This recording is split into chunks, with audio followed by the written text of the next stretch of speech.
গ্রামের সহজ সরল একটি মেয়ে যে কিনা প্রেমে পড়েছিল তারই গ্রামের একটি ছেলে, কিন্তু বাবা মা জোর করে অন্যত্র বিয়ে দিলে সে এই বেদনা সহ্য করতে না পেরে করে বসে আত্মহত্যা। গ্রামের মানুষ কবর দিয়ে আসার ঠিক 3 দিন পর দেখা যায় মেয়েটি একটি বটগাছের উপরে জীবিত কাফনের কাপড় পরে বসে আছে। এরপর থেকে গ্রামের যারই মৃত্যু হচ্ছে সেই 3 দিন পর ফিরে আসছে, কিন্তু কিভাবে? বন্ধুরা, বলছিলাম সদ্য মুক্তি পাওয়া মোশাররফ করিমের হরর ওয়েব সিরিজ আধুনিক বাংলা হোটেলের প্রথম পর্ব, যার নাম বোয়াল মাছের ঝোল। চলুন দেরি না করে শুরু করি আজকের গল্পটি। গ্রামের রাস্তা, একটি মাত্র বাস চলছে তো চলছেই। যেখানে কিছু মানুষ শহর থেকে গ্রামে যাচ্ছে, সেখানে আছে হামিদ সাহেব নামের একজন সাবেক বিশ্ববিদ্যালয় প্রফেসর। তিনি যাচ্ছেন তার প্রিয় ছাত্র আজিজের বাড়িতে। হামিদ সাহেব এখন অবসরপ্রাপ্ত, তাই এখন তিনি বিভিন্ন জায়গায় ভ্রমণ করে নিজের জ্ঞান সমৃদ্ধি করতে ব্যস্ত থাকেন। সাথে লেখালেখি করেন ভূতের গল্প। তিনি যে জায়গায় ভ্রমণ করেন সেই জায়গায় প্রচলিত ভূতের গল্পসমূহ সংগ্রহ করে সেই গল্পই তিনি লিখতেন। তিনি ভূতের গল্প শুনতে বেশ পছন্দ করতেন। বাসে বসেও লেখালেখি করতে করতে এক পর্যায়ে তার গন্তব্যে এসে পৌঁছায়। বাসের শেষ স্টপ, এরপর আর বাস যাবে না, তাই এখানেই নামতে হবে হামিদ সাহেবের। তিনি নামেন একটা বটগাছের নিচে। আশেপাশে তাকিয়ে দেখে দূর দূর পর্যন্ত কোনো জনমানব নেই। হঠাৎ পেছন থেকে কেউ একজন বলে ওঠে, ভাগ্যিস এখন এসেছেন, নয়তো আমি চলে যাচ্ছিলাম। হামিদ সাহেব পেছনে ঘুরে তাকায়। গ্রামের মাঝি। আজকের বাস আসতে দেরি হচ্ছে বিদায় ভেবেছিল আজকে হয়তো আর বাস আসবে না। মাঝে মধ্যে এমনটাই হয়, তাই সে বাড়িতে চলে যাচ্ছিল। তখন হামিদ সাহেবকে নামতে দেখে থেমে গিয়েছে। এরপর নৌকায় উঠে রওনা দিলেন তারা। হামিদ সাহেব যাবেন বোয়ালিয়া গ্রামে। গ্রামের নাম শুনতেই মাঝি একটু চমকে যায়, কারণ সেই গ্রাম সম্পর্কে আছে নানান ভূতের গল্প। হামিদ সাহেব কেমন গল্প জানতে চাইলে মাঝি এখানে কিছুই বলে না। সে বলে, শুধুই আপনাকে ভয় দেখিয়ে লাভ নেই। লেখক আজিজকে ফোন করতে চাচ্ছিল, কিন্তু নেটওয়ার্ক না থাকায় কোনোভাবে কল যাচ্ছিল না। কিন্তু কিছু সময় পর দেখা যায় আজিজ নিজেই তাকে ফোন দিয়েছে। আজিজ বলে সে নদীর ঘাটেই থাকবে হামিদ সাহেবকে রিসিভ করতে। হামিদ সাহেব আর মাঝি গল্প করতে করতে এক পর্যায়ে বোয়ালিয়া গ্রামে এসে পৌঁছায়। ঘাটে বসে আছে আজিজ। মাঝিকে বিদায় দেওয়ার সময় মাঝি বলে যে হামিদ সাহেব যাওয়ার সময়ও সেই তাকে নদী পার করিয়ে দিবে। তখন অদ্ভুতভাবে আজিজ বলে তার আর প্রয়োজন পড়বে না। হামিদ সাহেব সেটা শুনে চমকে ওঠে। আজিজ তখন কথা কাটিয়ে বলে যে তাদের গ্রামেও অনেক মাঝি আছে, তারাই তাকে নদী পার করিয়ে দিতে পারবে। আজিজ হামিদ সাহেবকে নিয়ে ঘোড়ার গাড়ি করেই বাড়ির উদ্দেশ্যে রওনা দেয়। যেতে যেতে তাদের সন্ধ্যা নেমে আসে। সন্ধ্যার পূর্ব মুহূর্তে গ্রামটি তখন অপূর্ব সুন্দর লাগছিল। হামিদ সাহেব সিগারেট ধরান আর আজিজকে সিগারেট নিতে বললে সে প্রথমে নিতে না চালেও পরে ঠিকই নেই। এই গ্রামটি একেবারে অনুন্নত গ্রাম। অনুন্নত গ্রাম বলতে এখানে এখনো বিদ্যুৎ পর্যন্ত আসেনি। সারা দিনে মিলে 2 ঘন্টার জন্য বিদ্যুৎ আসে। হামিদ সাহেব বলে গতবার যখন এসেছিল আজিজের মায়ের হাতের বোয়াল মাছের ঝোল অনেক বেশি মজা লেগেছিল, তাই এবারও তিনি বোয়াল মাছের ঝোল দিয়েই ভাত খাবেন। তখন আজিজের মনে পড়ে সে তো বোয়াল মাছই আনতে ভুলে গিয়েছে। তখন গাড়ি ঘোরাতে চাইলে হামিদ সাহেব বলে, তুমি কি আমাকে একবেলা খাইয়ে বিদায় করতে চাও নাকি? তখন আজিজ বলে, না স্যার, এবার তো আমি আপনাকে যেতেই দিব না। আজিজ গাড়ি চালক রসুকে বলে সে যেন তাদেরকে বাড়িতে দিয়ে এসে বাজার থেকে বোয়াল মাছ নিয়ে আসে। আজিজ এখানে বাচ্চা কাচ্চা পড়ায়। শহরের জীবনে সে মানিয়ে নিতে না পেরে এখানে চলে এসেছে। এখন পুরোপুরি গ্রামের ছেলে সে। গল্প করতে করতে তারা বাড়িতে পৌঁছে যায়। রাতে বোয়াল মাছের ঝোল দিয়ে ভাত খেয়ে ওঠে আজিজ সাহেব। আজ পূর্ণিমার রাত, তাই আজকের রাতে হামিদ সাহেব দিঘিতে সারা রাত মাছ ধরবেন। এজন্য তিনি বড়শি, ছিপ সবকিছু নিয়ে এসেছেন। আজিজ বলে সবকিছুর প্রিপারেশন নেওয়া শেষ, শুধুমাত্র ছিপ বড়শিটা বানানো বাকি, কারণ হামিদ সাহেবের সে ছোট ছোট ছিপ বড়শি দিয়ে কাজ হবে না।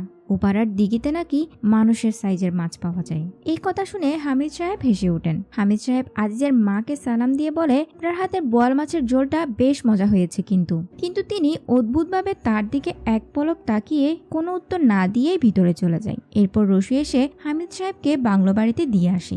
যাওয়ার সময় আজিজ হামিদ সাহেবকে বলে যে আজকে সে এমন গল্প শোনাবে যা তিনি আগে কখনো শোনেননি। হামিদ সাহেব খুশি মনে বাংলো বাড়িতে গিয়ে কিছুক্ষণ রেস্ট করে নেন।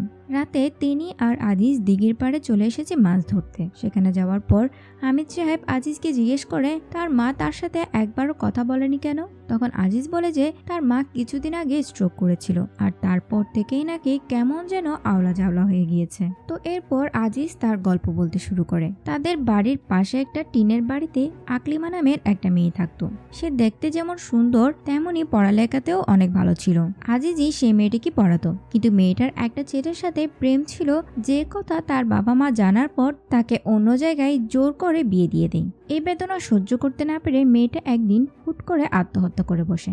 আত্মহত্যা করায় তার জানাজা পড়বে কিনা সেটা নিয়ে শুরু হয় অনেক কল্পনা জল্পনা, কিন্তু শেষে তার জানাজা পড়িয়ে তাকে কবর দিয়ে আসা হয়। কিন্তু তার ঠিক 3 দিন পরে আকলিমাকে একদিন ফজরের সময় বটগাছের ডালে দেখা যায়, যে কিনা কাফনের কাপড় পরে বসে আছে। গ্রামের মুসল্লিরা ফজরের নামাজ শেষ করে বাড়ি ফেরার সময় তাকে দেখতে পেয়েছিল।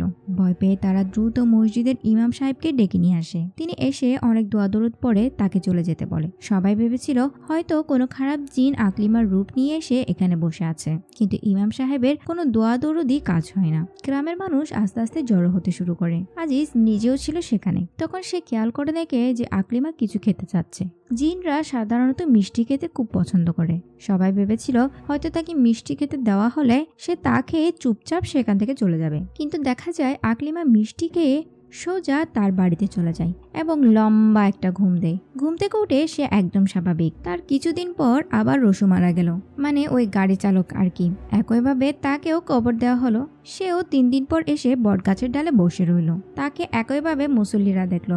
ইমাম সাহেব এসে তাকে মিষ্টি খেতে দিল, আর মিষ্টি খেয়ে সে বাড়িতে গিয়ে ঘুম দেয় আর ঘুম থেকে উঠে একদম স্বাভাবিক। এজন্যই রসুকে একবারের জন্য আমরা কথা বলতে দেখিনি। হামিদ সাহেবেরও মনে পড়ে তাকে যখন রসু বাংলো বাড়িতে পৌঁছে দিয়ে যাচ্ছিল, তখন হামিদ সাহেব তাকে টাকা দিতে চাইলে সে কোনো কথা বলেনি। এইসব কথা হামিদ সাহেব একদম বিশ্বাস করতে চায় না। তখন আজিজ বলে পুরো ঘটনা যদি শুনেন তাহলে আর অবিশ্বাস করতে পারবেন না। আজিজ আবার বলতে শুরু করে, একে একে গ্রামে যেই মারা যাচ্ছিল সেই 3 দিন পর ওই বটগাছে ফিরে আসে। এখন গ্রামের আর কেউ মারা গেলে তারা কান্নাকাটি করে না। মারা যাওয়ার পর কবর দিয়ে আসে। 3 দিন পর সেই ব্যক্তি বটগাছের ডালে এসে বসে থাকে। গত 6 মাস যাবৎ এই গ্রামে 13 জন মারা গিয়েছে এবং 3 দিন পর ওই 13 জন ফিরে এসেছে।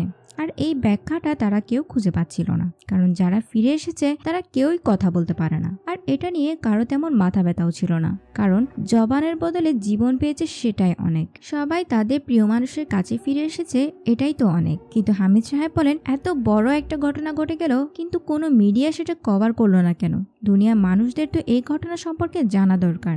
আজিজ বলে তারা এমনটা কখনো হতে দিবে না, কারণ বাইরে জানাজানি হলে এমন ঘটনা যদি আর না ঘটে, মৃত ব্যক্তিরা যদি আর ফিরে না আসে, তখন হামিদ সাহেব বলেন তিনি এই বিষয় নিয়ে লেখালেখি করবেন এবং কালকেই একটা বিশেষজ্ঞ টিমকে এখানে রাখবেন। তখন আজিজ অদ্ভুতভাবে তার দিকে তাকিয়ে বলে, সেই সুযোগ আমি আপনাকে দিব না স্যার। হামিদ সাহেব আজিজের এমন চাহনি এবং কথা শুনে একটু ভয় পেয়ে যান। আর ঠিক তখনই বড়শি নড়ে ওঠে, মানে কোনো একটা মাছ ধরা পড়েছে নিশ্চয়ই। আজিজ সেদিকে চলে যায় মাছটা টেনে নিতে। পিছনে হামিদ সাহেব আজিজকে পাগল ভেবে তাকে সেখানে রেখে আস্তে আস্তে চলে যেতে শুরু করে। আর ঠিক তখনই আজিজ বড়শির ছিপটা উল্টো দিকে মারলেই সেটা গিয়ে হামিদ সাহেবের গলায় আটকে যায়। আজিজের মুখে অদ্ভুত হাসি। হামিদ সাহেবের গলা দিয়ে গলগল করে রক্ত ঝরছে। আমরা দেখতে পাই জঙ্গলের চারপাশ থেকে আকলিমা সহ যারা মারা গিয়েছিল সবাই কাফন পরে আস্তে আস্তে হামিদ সাহেবের দিকে এগিয়ে আসছে। সেখানে আজিজের মাও আছে। আজিজের মা স্ট্রোক করেছিল ঠিকই, কিন্তু বাঁচেনি। সেও মারা যাওয়ার 3 দিন পর ফিরে এসেছে। আর প্রত্যেক পূর্ণিমা রাতে তাদের একটা বিশেষ খাবারের প্রয়োজন হয়, আর আজকের খাবার হলো হামিদ সাহেব। আজিজ গ্রামের ছেলে। গ্রামের মানুষের প্রতি তার দায়িত্ববোধ থেকে প্রতি পূর্ণিমার রাতে তাদের খাবারের ব্যবস্থা সেই করে। আর এই জন্য সে হামিদ সাহেবকে শহর থেকে এখানে ডেকে এনেছে, কারণ গ্রামের মধ্যকার মানুষদের এভাবে বলি দেওয়া যাবে না। এর জন্য প্রয়োজন বাইরের কেউ, যে এসব সম্পর্কে কিছুই জানে না। তাই সে তার বিশ্ববিদ্যালয়ের শিক্ষক হামিদ সাহেবকে টার্গেট করেছে। আজিজ এই জন্যই বলেছিল যে এই দিকেতে মানুষের সাইজের মাছ পাওয়া যায়। হামিদ সাহেব দৌড়াতে শুরু করে, আর তার পিছনে পিছনে সেখানে ওই আত্মাগুলো যেতে শুরু করে। আর এখানেই প্রথম পর্ব শেষ হয়। তো এই ছিল আধুনিক বাংলা হোটেল সিরিজের প্রথম পর্ব। কেমন লেগেছে সেটা কমেন্ট বক্সে জানাতে ভুলবেন না। আজকের মতো এখানেই বিদায় নিচ্ছি। আল্লাহ হাফেজ।